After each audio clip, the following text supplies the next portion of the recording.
Hello, everyone. I hope everybody is doing well. And today we are going to discuss about factoring, one of the famous methodology of getting bills discounted and managing receivables and book debts. First of all, we will define what is factoring.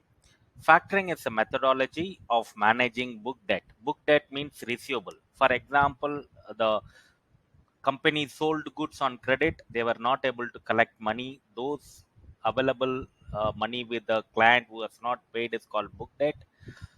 And factoring is a methodology of managing those receivable, especially on export and import trade.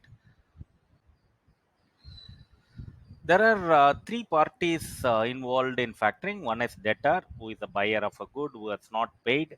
The second one is a seller of a goods. We call it as a client. The third one is a factor, who is a financier. Normally, banks are not allowed to do the factoring jobs in India. Only NBFCs are allowed to do the factoring jobs in India. Let's understand the factoring process. The first, the seller sell the goods to buyer.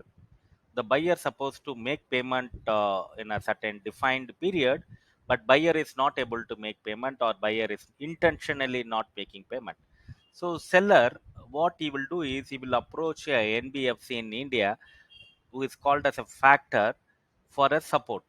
The factor, what he will do is the factor will give 75 to 80% of a invoice value after checking the credibility of buyer, and then he will start following up with the buyer, right? I'll repeat again. The seller sold goods to buyer. Buyer supposed to make payment, but buyer is not able to make payment or not making payment.